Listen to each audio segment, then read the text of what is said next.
अगर वो वहाँ पर गए हैं और अपनी पोशाक पे गए हैं, अपनी वेशभूषा पे गए हैं, बिना किसी समझौते के, बिना किसी उसके, तो एक ये अच्छा मैसेज और अच्छा संदेश है दुनिया में। अब कोई गया है वहाँ पे अपने राज्य का नाम ऊँचा करने के लिए, अपने देश का नाम ऊँचा करने के लिए, अपने लिए बिज़नेस लाने के लिए, वहाँ पे आपका कर्तव्य बनता है कि आप उनको सपोर्ट करिए, ना कि खिल्ली उड़ाइए, ना कि उनकी टांग खींचिए। सनातनी कैसे होते हैं, महंत कैसे होते हैं, क्या अखिलेश जी को पता नहीं है कि संत और महंत कैसे होते हैं? ट्रू भारत पे आप सभी का बहुत बहुत स्वागत है। उत्तर प्रदेश के 2 बार लगातार से मुख्यमंत्री और बीजेपी के फायर ब्रांड नेता योगी आदित्यनाथ इस वक्त विदेश के दौरे पर हैं।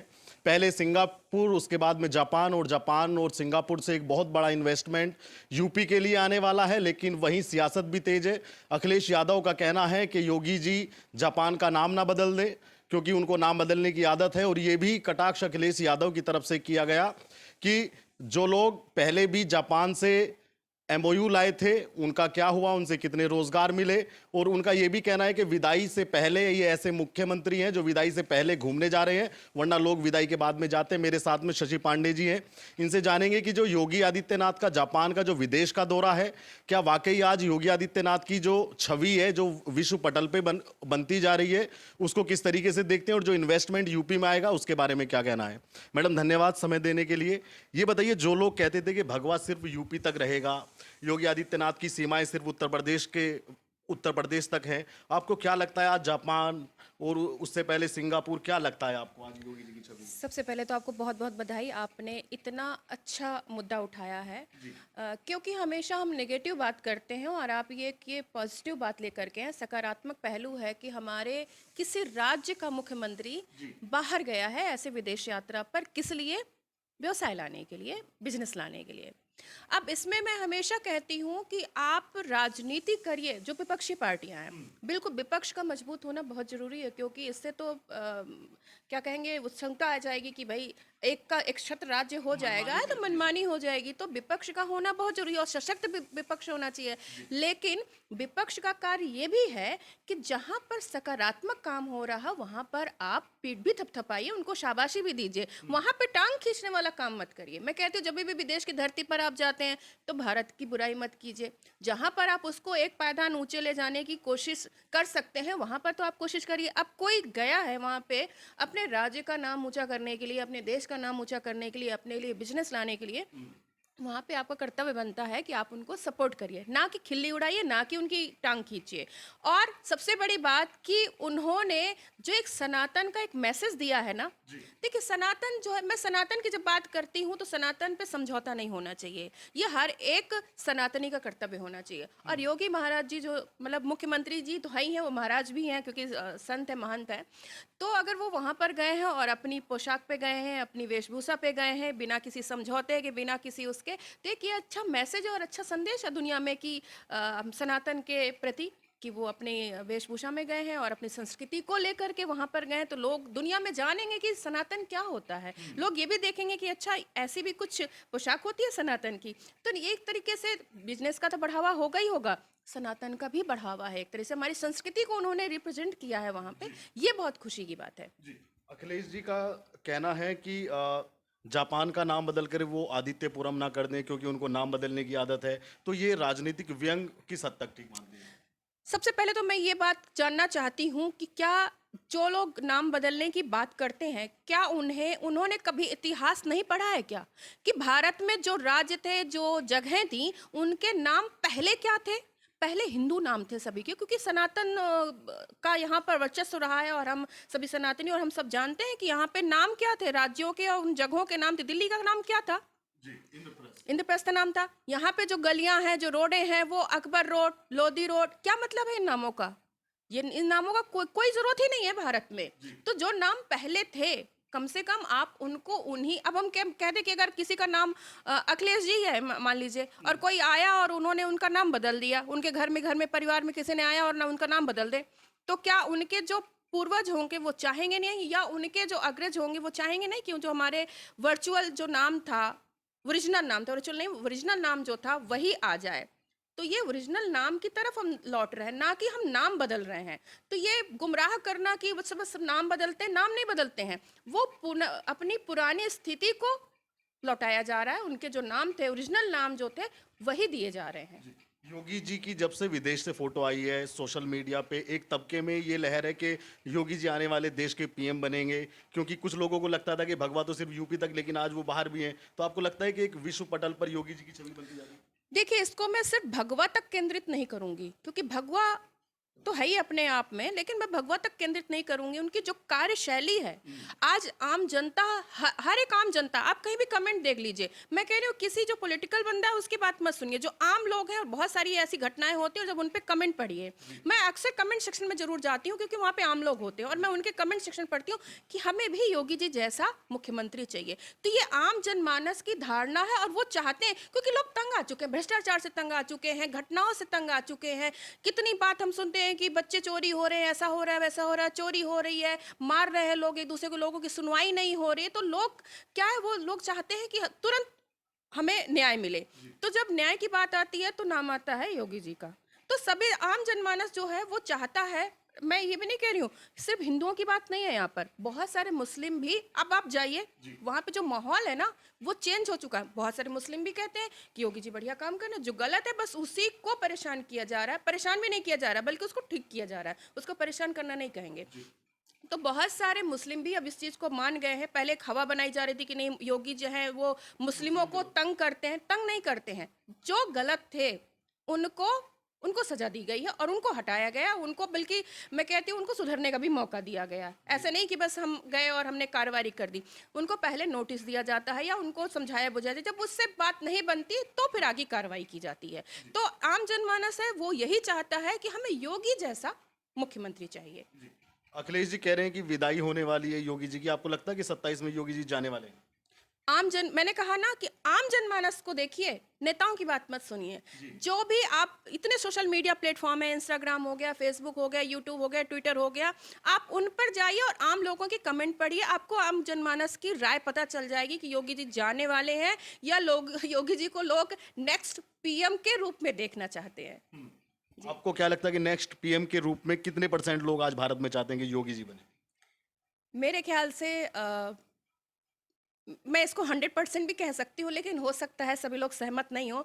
लेकिन मैं और मेरे तरीके के लोग जो चाहते हैं कि भारत में न्याय हो, भ्रष्टाचार खत्म हो और सभी लोग शांति से रहें, उसके लिए योगी जी जैसा मुख्यमंत्री होना बहुत ज़रूरी है, और वो डिमांडिंग है। जब योगी जी जापान दौरे पे जाने वाले थे अखिलेश जी ने केशव प्रसाद मौर्य और ब्रजेश पाठक को ये ऑफर दिया कि 100 विधायक लाओ और आप मुख्यमंत्री बन जाओ। क्या ये अखिलेश यादव का लैक ऑफ कॉन्फिडेंस है? क्या उनके आत्मविश्वास में कोई त्रुटि है, जो कि 100 विधायक हर बार मांगते हैं, कई बार मांग चुके हैं? शायद वो बहना ट्राई कर रहे हैं वो, कि शायद कहीं से कुछ ऐसा हाथ में आ जाए और हम खेल जाए पार्टी के लिए।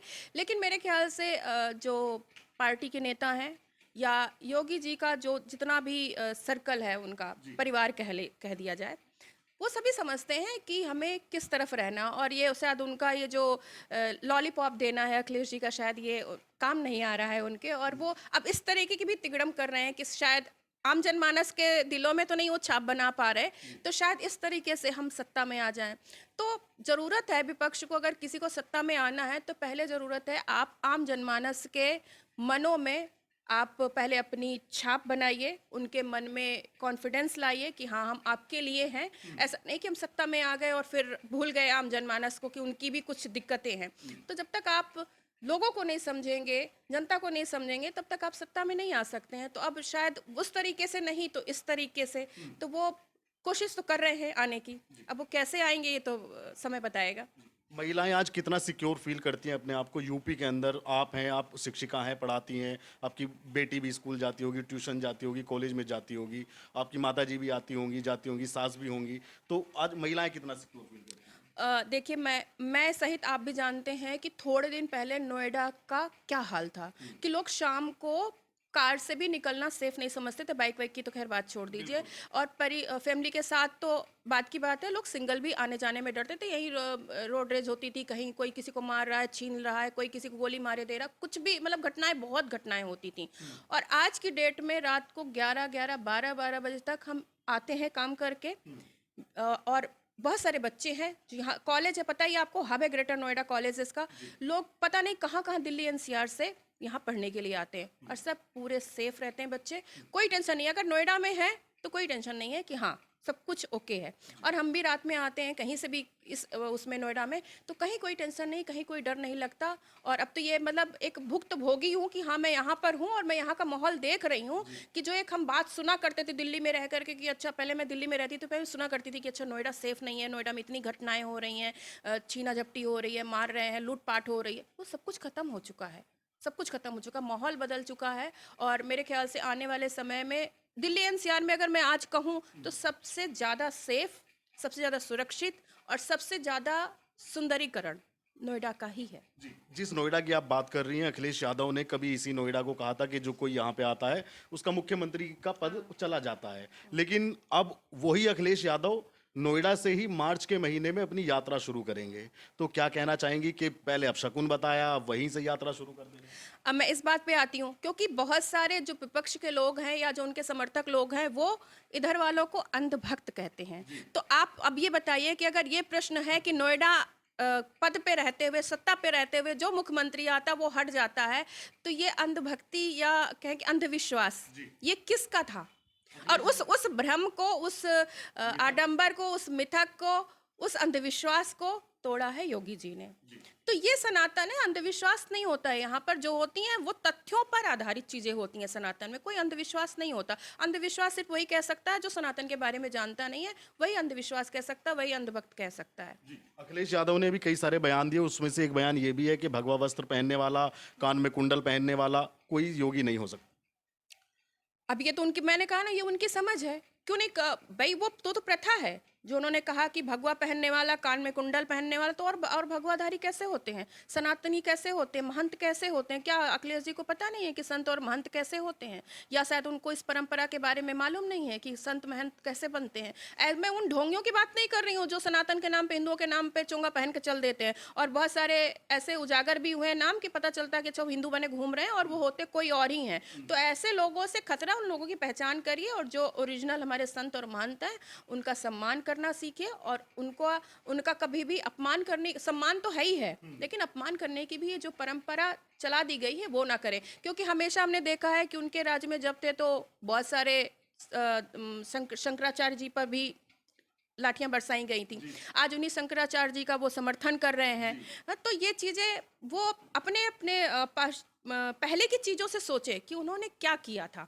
तो अब वो उस पे क्या कहेंगे कि बहती गंगा में हाथ धोने की कोशिश कर रहे हैं। तो इसके पहले तो उनको समझना पड़ेगा कि सनातन में संत और महंत बनने की परंपरा क्या है। ये लंबी परंपरा है, ऐसे कोई संत महंत नहीं बन जाता है, उसके लिए बहुत संघर्ष और बहुत तपस्या करनी संत अपना जीते जी पिंडदान कर देता है। बिल्कुल, मैं कह तो रही हूँ कि आप एक बार आया था कि उनके पिताजी की डेथ हुई थी, मृत्यु हुई थी और वो मीटिंग ले रहे थे।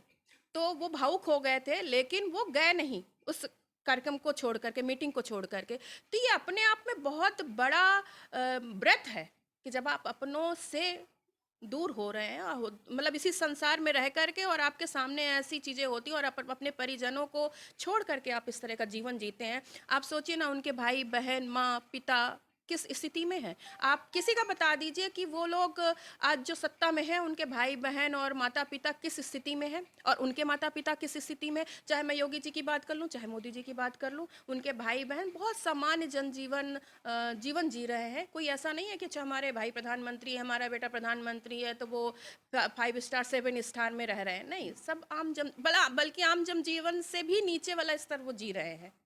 आप हम सभी जानते हैं। जी, तो जो लोग भगवे को ये आंकते थे कि ये विदेश के लायक नहीं है, आज उन लोगों को जवाब मिल चुका है। मेरे ख्याल से तो बहुत ज़्यादा और बहुत अच्छे से जवाब मिल चुका है। और शायद इसीलिए ये जो बौखलाहट है, चिंता है, तनाव है, तो वो शायद इस तरीके के कटाक्ष करके अपने मन को शांत कर रहे हैं किसी तरीके से।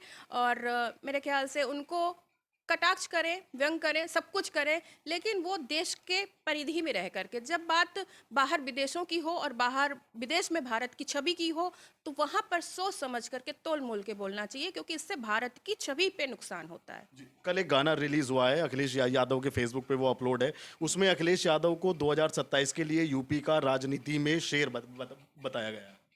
देखिए अब देखिए मैं इस चीज़ को गलत नहीं मानती हूँ क्योंकि समर्थक तो उनके भी हैं, तो मैं इस चीज़ को गलत नहीं मानती हूँ। ठीक है, शेर है, अच्छी बात है, शेर बने। और हाँ, अगर गाने की बात है तो मैंने वही बात बोली ना कि समर्थक उनके भी हैं, तो गाने बनने से कोई ऐसी वैसे दिक्कत। असलियत में शेर किसको मानती हैं? आज आप योगी आदित्यनाथ को मानती हैं, मायावती को मानती हैं, चंद्रशेखर आजाद को मानती हैं, या योगी आदित्यनाथ को मानती हैं? कौन शेर है असली? अ, आज की डेट में तो बिना किसी डाउट के, बिना किसी शंका के, मैं ही नहीं, आम जनमानस जितना भी है, उत्तर प्रदेश ही नहीं, अनेक राज्यों में जो, मैं कहती हूँ सबसे ज़्यादा चर्चा किस राज्य के मुख्यमंत्री की होती है, वो नंबर 1 पे आएंगे योगी जी, और दूसरे नंबर आएंगे हेमंत बिश्वा जी। तो जब आम जनमानस ऐसा है कि सिर्फ जिस राज्य के वो मुख्यमंत्री हैं उसके अलावा अन्य राज्यों में उनकी डिमांड है कि ऐसा ही मुख्यमंत्री हमें चाहिए, तो निश्चित रूप से शेर अपने आप में वो बनी जाते बिना, क्योंकि जनमानस के मस्तिष्क में आप जिस तरह की छाप छोड़ रहे हैं, तो उससे पता चलता है कि शेर कौन है और कौन गीदड़ है।